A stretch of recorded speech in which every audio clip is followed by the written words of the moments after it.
금요일이에요. 그죠? 벌써 일주일이 휘가닥 가버렸습니다. 그래서 누가 말하기를 50대가 되면 50마일로, 60대가 되면 60마일, 70마일, 80마일로 달린다고 이제 시간이 점점 빨라져 가는 것 같은 그런 느낌을 받고 있습니다. 그러나 지금 우리가 살고 있는 세상은 여전히 과거나 지금이나 또 미래도 같을 것이라고 생각이 됩니다. 여러 가지 어려움이 닥쳐오고 지금 우리가 당한 상황은 참으로 말로 표현할 수 없는 그런 어려운 상황에 빠져 있습니다. 그러나 하나님께서 우리의 역사를 주관하신다는 것을 믿고 우리는 인내하면서 나가야 될 것이다 라고 하는 생각을 합니다. 그래서 기도만이 우리가 가지고 있는 모든 문제를 해결할 수 있으니까 참고 인내하는 우리가 되기를 주님의 이름으로 축원합니다. 그래서 오늘 그 야고보서 5장 7절로 12절까지를 보게 되면 야고보 사도가 그 우리 인간들이 가져야 될 인내에 대해서, 참을성에 대해서 말씀을 하고 있습니다. 그래서 오늘 제가 여러분들에게 간단하게 드릴 말씀의 제목은 본받아야 할 인내가 무엇이냐라고 하는 것을 간단하게 생각을 해 보려고 합니다. 이 인내라고 하는 것은 이 세상에 발 딛고 사는 모든 인간들이 가져야 될 덕목 중에서 가장 중요한 것이다라고 생각을 합니다. 그래서 종교를 망라해서 인내를 굉장히 중요한 덕목으로 놓고 있는데 불교의 석가모니는 무슨 말을 했냐라고 하면 인내는 계를 가지거나 고행하는 것보다 낫고, 불교는 이 고행을 최고로 높이 보는데 이 인내는 계를 가지거나 고행하는 것보다 낫다라고 이런 말씀을 하고 있습니다. 그리고 하는 말이 참음, 인내를 행하는 사람이야 대인이라고 할 수 있다라고 하는 그런 말을 하고 있는 것을 읽어본 적이 있습니다. 그런데 우리 속담은 어떻습니까? 우리 속담에는 3번 참으면 살인도 면할 수 있다라고 하는 그런 말씀을 우리가 잘 알고 있는 말씀이며, 제가 어릴 때도 제가 성질을 부리면 우리 어머니께서 야 이놈아 3번만 좀 참아라, 참으면 살인도 면한단다 라고 하는 그런 말씀을 하시는 것을 자주 들은 적이 있습니다. 사랑하는 여러분, 천하보다 귀한 생명을 보존시킬 수 있으니 이 인내라고 하는 것이 얼마나 소중한가를 한번 더 생각해 보시기 바랍니다. 참으로 인내는 우리 행동이나 행실에 있어서는 없어서는 안 될 으뜸가는 덕목이라고 말씀을 드릴 수가 있습니다. 우리의 삶에는 평탄한 대로보다는 온갖 시련을 겪어야만 하는 가시밭길 같은 길이 더 많이 놓여 있다라고 하는 것을 부인할 수 있는 사람은 아무도 없습니다. 이러한 시련과 고난의 길을 걸어가려면 제일 필요한 것이 바로 이 참을성, 인내라고 말씀을 드릴 수가 있습니다. 그런데 오늘 본문을 보면 야고보는 본문을 통해서 온갖 어려움을 극복할 수 있는 이 참을성, 인내에 대하여 3가지의 신뢰를 들어서 설명을 해주고 있습니다. 이제 우리 함께 이 문제에 대해서 생각해보고 교훈을 받고자 합니다. 이 야고보는 인내의 3가지를 말씀을 했는데, 첫 번째로 농부의 인내를 배워라, 그 다음에 선지자들의 인내를 배워라, 그리고 욥의 인내를 배우라고 권면하고 있는 말씀을 생각해 볼 수가 있습니다. 그래서 오늘 설교 본론의 첫째로 농부의 인내라고 하는 것이 어떤 것인가 라고 한 것에 대해서 생각을 해 보겠습니다. 우리 시를 짓는 분이 이런 시를 노래를 부른 분이 있죠.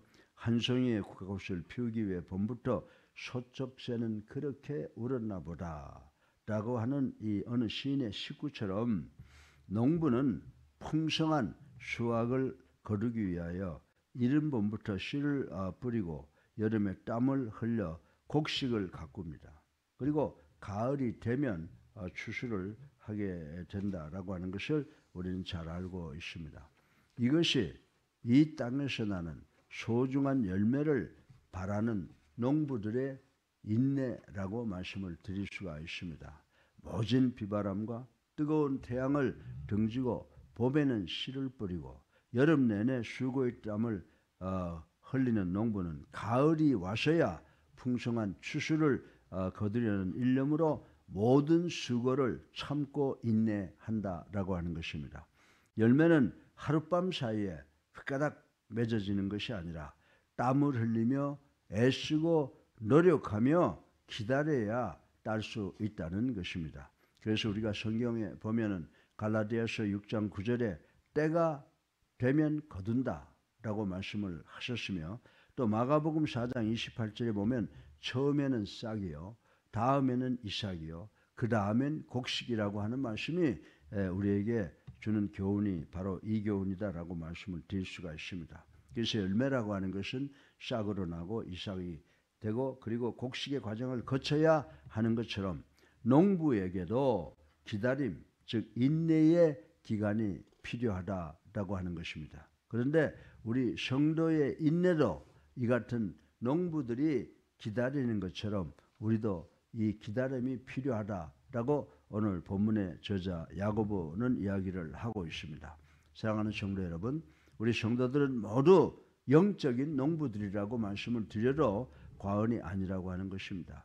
그러면 밭이 뭡니까? 우리는 마음을 가리켜서 밭이라고 그러고, 씨앗은 무엇입니까? 하나님의 말씀은 우리 마음에 뿌리는 씨앗이다라고 말씀을 드릴 수가 있습니다.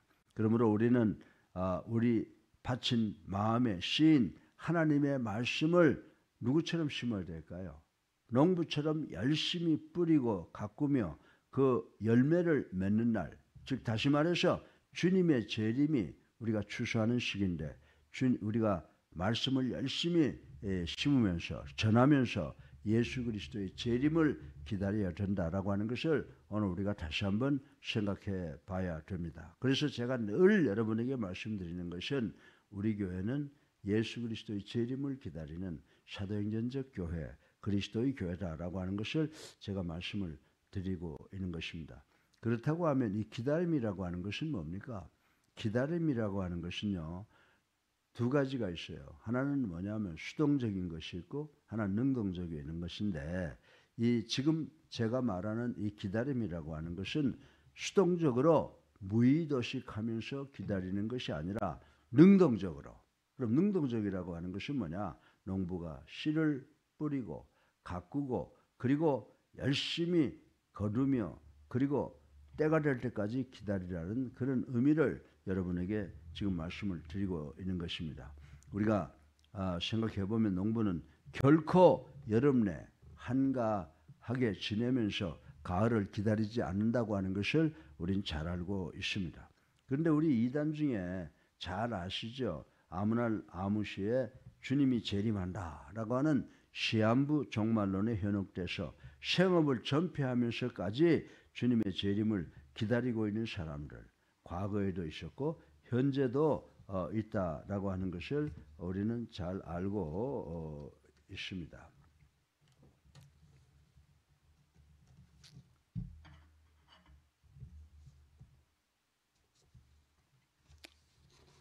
이들은 농부의 기다림의 의미를 망각한 사람들이라고 하는 것입니다. 이제 우리는 열매를 바라는 그런 농부의 인내를 올바르게 깨달아서 생업과 믿음 생활에 충실하면서 주님의 재림을 기다리는 우리 성도들이 되어야 될 줄로 믿으시기를 주님의 이름으로 축원합니다.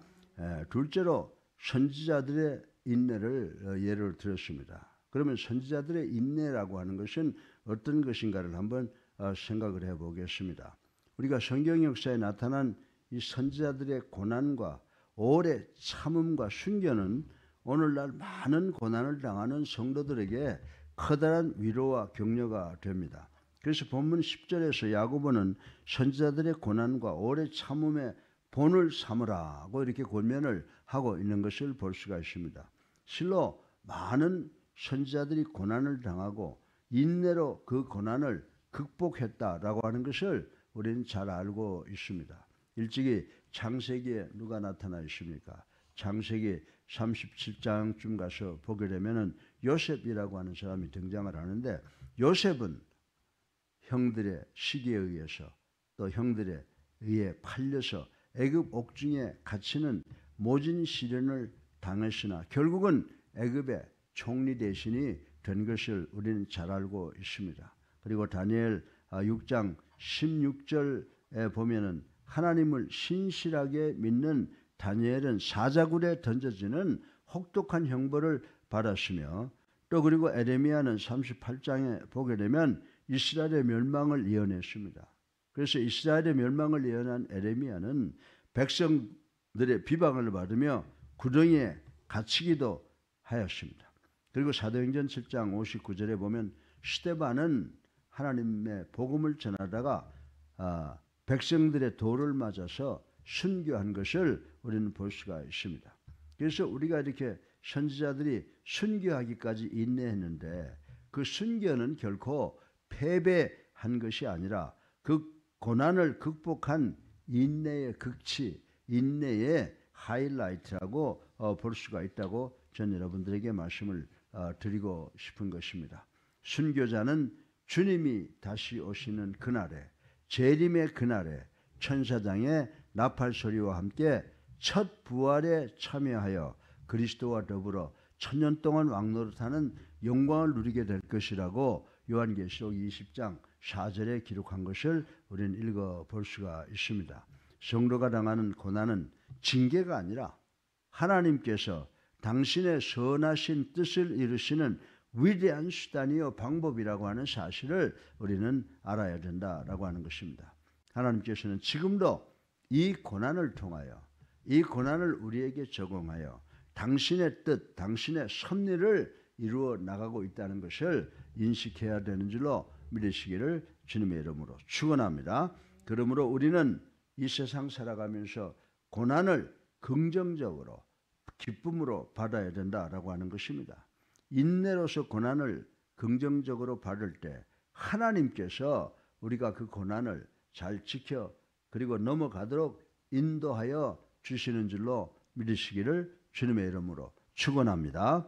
때로는 그 고난으로 인하여 죽음에 이르기도 하지만은 궁극적으로 이 죽음도 한결같이 하나님의 뜻, 하나님의 섭리라고 생각을 해야 된다라고 하는 것입니다. 우리 개인이, 우리 교회가, 우리 국가가 지금 어려움 당하지만 이것을 잘 참고 인내하면 결국 하나님이 우리를 위해서 예비하신 것 주실 줄로 믿는 우리 예수랑교회 성도님들 되시기를 주님의 이름으로 축원합니다. 하나님의 신실한 선지자들은 하나님의 능력으로 어떻게 했어요? 고난을 극복하고 또 승리하게 하였으며 그 고난을 통하여 그리스도의 그 아름다운 성품을 소유하게 되는 축복이 있는 줄로 믿으시기 바랍니다. 이제 우리도 선지자들의 인내를 본받아 어떠한 고난에도 굴하지 않고 승리하는 우리 예수란 교회 성도님들 되시기를 주님의 이름으로 축원합니다. 그래서 열매를 기다리는 농부처럼 예수 그리스도의 재림을 기다리는 순교하는 그 순교자처럼 우리도 끝까지 참고 인내해서 재림 예수를 맞이할 수 있는 우리가 되어야 되는 줄로 믿으시기를 주님의 이름으로 축원합니다. 셋째로 마지막으로 욥의 인내는 어떤 것인가를 생각을 해보겠습니다. 여러분들 우리가 인내 그러면 누구를 생각해요? 인내 그러면 욥이라고 하는 사람을 생각하게 되고 욥이 고난의 대명사로 불리우는 것은 물론 많은 고생을 했기 때문이기도 하지만 아마도 인내로서 그 고생을 극복함으로써 처음보다 갑절의 축복을 받았기 때문이라고 말씀을 드릴 수가 있습니다. 그래서 야고보도 본문 11절에서 욥의 인내를 말하고 있습니다. 욥은 의인이요 자녀도 많았습니다. 그렇죠? 그러나 재산과 자녀를 다 잃고 몸에는 악창이 들었으며 아내와 친구들로부터 조롱을 당하고 버림을 받는 참으로 인간으로서는 견디기 어려운 고난을 당한 사람이라고 생각을 해볼 수가 있습니다. 이때 욥이 어떻게 했습니까? 욥기 3장 1절을 보게 되면 비록 자기 생일을 저주하기는 하였지만 그는 이 고난을 끝까지 참고 견뎌서 결국에는 처음보다 더 많은 하나님의 은혜와 축복을 받은 주인공이 되었다라고 하는 것입니다. 이처럼 11절에 보게 되면 하나님께서는 누구를 축복하신다고요? 끝까지 인내하는 자를 불쌍히 여기시고 축복하여 주신다고 야고보는 오늘 본문 11절을 통해서 권면을 하고 있는 것입니다. 하나님께서는 우리에게 아무런 의미도 없는 고난을 주시질 않습니다. 우리가 지금 어려움 당하지만 하나님께서는 이 어려움을 통해서 우리에게 주시고자 하는 뜻이 있을 것이라고 저는 분명히 생각을 하고 이 어려움을 통해서 나에 대해서 많은 것을 생각해보고 회개하는 시간을 갖고 있습니다. 사랑하는 여러분, 하나님께 주시는 그 고난에는 반드시 하나님의 오묘하신 뜻이 담겨져 있음을 분명히 깨닫는 우리 모두가 되어야 될 줄로 믿습니다. 그래서 사도 바울 선생은 어떻게 했어요? 자신의 몸의 가시를 통하여 온전히 주님께 의지하는 겸손을 배웠다고 고백하는 것을 우리는 볼 수가 있습니다. 여러분들, 이 사도 바울은 학식도 많이 가지고 있고 좋은 가문에서 태어났고 좋은 지위에 있었지만요, 몸에 이 가시가 있었다라고 하는 것은 뭐 여러 가지 말이 있습니다. 피부병도 있고 또 안질이 심했다라고 하는 그런 이야기를 있지 않습니까? 사랑하는 성도 여러분, 존귀의 앞잡이인 이 겸손을 소유하면 우리들에게 있어서 가장 큰 축복인 줄 알고 우리가 어떤 어려움을 당할 때 하나님 앞에서 겸손해지는 우리가 되시기를 주님의 이름으로 축원합니다. 이 큰 축복을 받았기에 사도 바울은 어떻게 됐습니까? 사도 바울은 기독교 역사에 찬연히 빛나는 새벽별같이 샛별같이 되었다라고 하는 것을 말씀을 드릴 수가 있습니다. 우리도 어려움과 고난을 당할 때는 이것이 축복이구나라고 하는 어려움을 통해서 축복의 신호임을 청신호임을 깨달아서 농부처럼 선지자처럼 그리고 욥 같은 인내로 이 고난을 극복함으로써 바울과 같이 축복받는 성도들이 되시기를 주님의 이름으로 축원합니다. 성도 여러분, 고난을 당할 때 끝까지 인내한다라고 하는 것은요, 그렇게 쉬운 이야기가 아니에요. 정말 우리가 고난 당할 때 끝까지 인내하기란 지극히 힘들고 어렵습니다. 그러나 마태복음 24장 13절에 우리 주님께서 뭐라고 말씀했어요? 끝까지 견디는 자는 어떻게 된다? 구원을 얻으리라. 아멘. 마태복음 24장 13절에 우리 주님께서 끝까지 견디는 자는 구원을 얻으리라라고 하셨는데, 우리가 어렵고 힘든 이 세상 속에서 끝까지 견뎌야 될 줄로 믿습니다. 그럼 어떻게 견딜까요? 일평생 주님만 바라보고 주님만 기다리며 살아야 된다라고 하는 것입니다. 여러분, 기다리지 못해서 멸망한 사람들이 누구예요? 출애굽한 이스라엘 백성들이에요. 정말 그 조금만 지나가면 요단강을 건너서 적과 꿀이 흐르는 땅에 들어갈 텐데 그걸 참지 못하고 광야에서 모세를 원망하고 하나님을 백성하다가 출애굽한 사람들은 한 사람도 못 들어갔어요. 두 사람 제하고. 누구? 여호수아와 갈렙. 두 사람을 제하고는 다 가나안 복지에 들어가지 못했다라고 하는 것을 우리는 알아야 됩니다. 사랑하는 성도 여러분, 그러므로 우리는 어떻게 해야 될까요? 농부처럼, 선지자들처럼, 그리고 욥처럼 이 세 사람들의 인내를 본받아서 마지막까지 인내함으로써 구원의 축복을 받으시는 우리 모두가 되시기를 주님의 이름으로 축원합니다. 지금 조금 어려움이 있어서 불편하죠, 그죠? 걱정하게 되죠. 그러나 하나님께서 가장 좋은 것으로 우리에게 축복해 주실 줄로 믿고 정말 우리도 농부처럼 선지자처럼 욥처럼 참고 인내함으로 하나님의 축복을 함께 누리는 우리 모두가 되시기를 주님의 이름으로 축원합니다. 살아계셔서 우리의 삶을 주관하시는